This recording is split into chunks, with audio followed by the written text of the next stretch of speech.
Selamat datang di Twinlight Channel. Senang bisa bertemu kembali ya bersama kami di Twinlight Channel. Nah, hari ini kita akan bagikan satu ilmu yang mungkin ada sebagian dari teman-teman ini merasa baru, tapi mungkin ada yang sudah mengerti juga. Nah, bagi yang sudah mengerti bisa kasih like saja dan mungkin bisa dibagikan ilmunya ke orang lain. Nah, bagi yang belum mengerti, nah silahkan disimak. Mungkin ini satu ketika akan berguna bagi Anda, bagi teman-teman ya. Ya, kenapa kami akan menjelaskan mesin injeksi? Karena kedepannya mesin seperti itu, mesin yang konvensional di sebelah, akan ditinggalkan dan beralih ke injeksi. Mesin karburator akan ditinggalkan dan masuk ke sistem injeksi.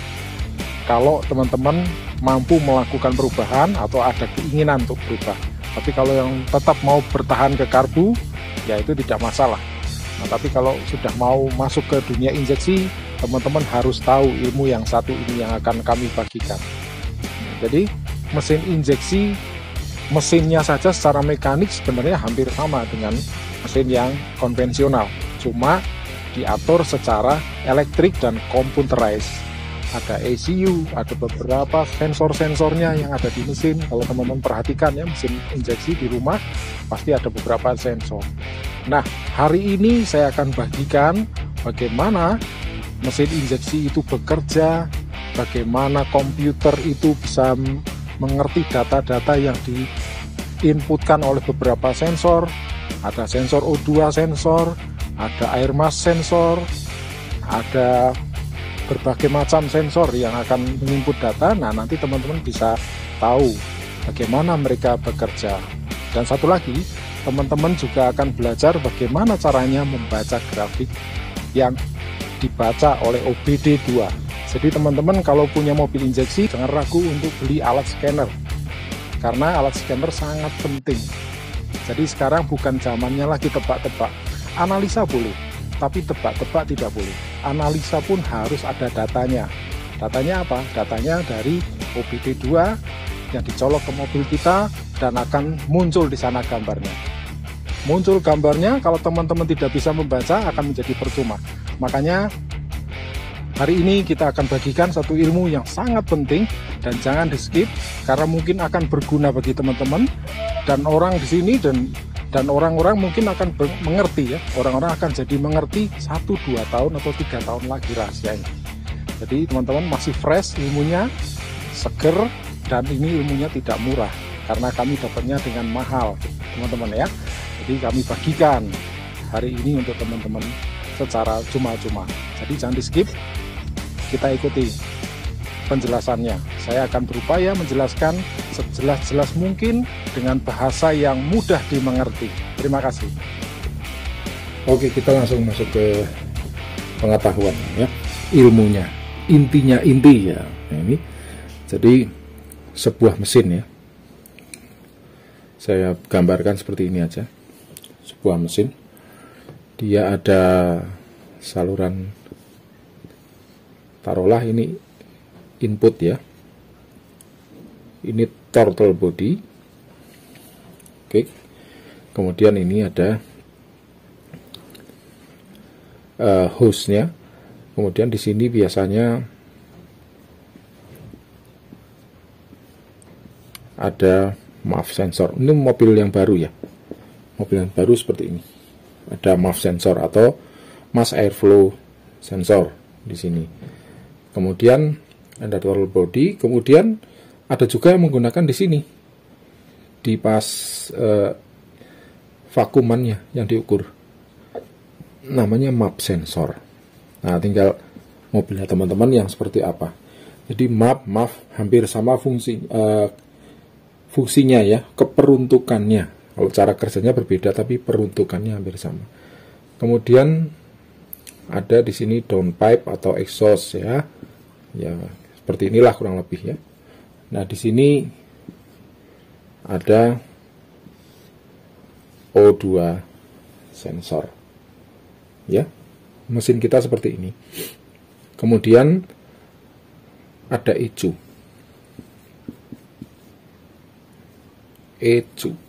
Oke. ECU-nya ada di sini.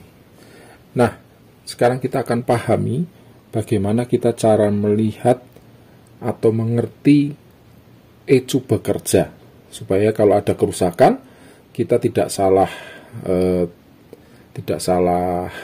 diagnosa ya, atau kita tidak salah ambil tindakan. Kadang-kadang kita ambil tindakan ganti ini, ganti itu, karena bengkel yang suka tebak-tebak. Nah, sekarang nggak zamannya lagi tebak-tebak, ya, karena nggak musim, sudah nggak usum itu tebak-tebak. ECU menerima data dari MAF sensor, dari TPS, ya kan, seperti itu. Ada dari MAP sensor juga, dari O2 sensor. Nah, semua data yang dikumpul akan dikirim. Kirim mana kemana? Ke injektor sih. Injektor ya. Jadi ada injektor di sini. Seperti ini ya.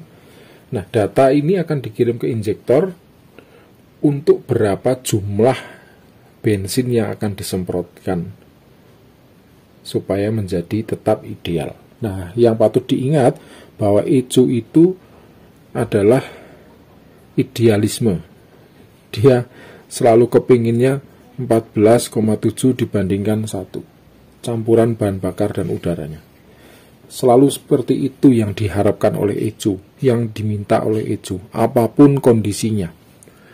Jadi, throttle body membuka, udara masuk di sini, dibaca jumlahnya, dibaca suhunya, maka ECU setelah melihat hasil gas buangnya seperti apa, diolah, lalu dieksekusinya melewat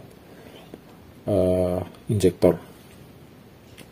Nah, maka dari itu pergerakan ini bisa kita lihat di mana? Pergerakannya bisa kita lihat kalau kita membaca grafiknya. Sekarang kita akan lihat grafiknya dulu. O2 sensor, grafiknya seperti ini. Kalau teman-teman ingat pelajaran sekolah dulu ya. Antara 0 dan 1 ya. 0 dan 1 volt.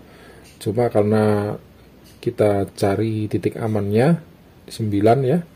9, maka tengah-tengahnya adalah 4,5. 0 ya, 0,45 volt, 0,90 volt. Oke. Nah, kalau pada waktu kondisi normal tidak terjadi masalah, maka grafiknya normal banget, bagus. Sebenarnya titik yang dibaca adalah titik di tengah-tengah ini ya, 0,45 volt. Itu normal. O2 sensor membaca seperti ini, maka hasilnya ini akan dikirim ke ECU. ECU akan nyemprot bahan bakar sesuai dengan takaran yang sudah disediakan, dan hasilnya tetap 14,7 banding 1. Ya. Nah, teman-teman harus ingat juga bahwa grafik bukan cuma ini. Ada grafik lain yang perlu kita baca. Ada 2 grafik lagi. Ya, ada 2 grafik lagi yang perlu kita baca untuk lebih yakin lagi. Ada namanya STFT, dan LTFT. Ya. ST itu short term fuel trim. Kalau LTFT berarti yang longnya. Ini berteman ini. 2 ini berteman. Jadi kita harus bisa baca dua-duanya. Berarti kita harus bisa membaca 3 grafik untuk bisa mengetahui kinerja ECU-nya bagaimana. Oke, sekarang kita akan masuk ke kasus ya. Akan masuk ke contoh kasus. Sekarang apa yang terjadi? Jika terjadi kebocoran, namanya umur ya, tidak bohong, selalu bisa terjadi kebocoran, dan kebocoran ini tidak berhasil dihitung oleh MAP atau MAF ya. Kebocoran udara bisa jadi dari packingnya ini, packing di sini. Bocoran kecil aja udara bisa masuk, bukan? Ya, di sini. Atau ada selang vakum ya, selang vakum yang masuk ke throttle body atau masuk kemanapun itu. Nah, pecah di sini, bisa jadi udara masuk dari sini, dan langsung kesedot ke sana. Ini tidak terdeteksi, ya, lolos seperti itu. Nah, bisa juga dari sini. Apa yang terjadi? Ya, ingat teman-teman harus mengkondisikan pikiran kita samakan dengan Eju supaya bisa mengerti. Nah, sekarang grafiknya O2 sensor. Tadi 9, 0, 4,5 atau 0,4 ya. Nah, bagaimana kalau kondisinya? Otomatis apa, teman-teman? Banyak mana? Bensin sama udara kalau bocor. Otomatis lebih banyak udaranya. Berarti lean atau rich? Lean, ya. Karena pengapiannya, pembakarannya menjadi kering. Terjadi kekurangan bensin. Maka grafiknya bukannya normal, tapi abnormal. Kecil gini. Akhirnya ke bawah, ke bawah, ke bawah, ke bawah, ke bawah. Gitu ya. Titik normalnya di sana. Dia turun dari titik normal. Ya. Otomatis.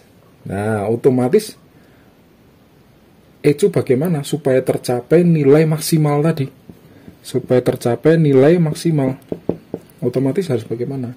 Otomatis dia ngasih tahu temannya tadi untuk menambah debit. Nah, kita sekarang lihat grafik yang lebih lengkap.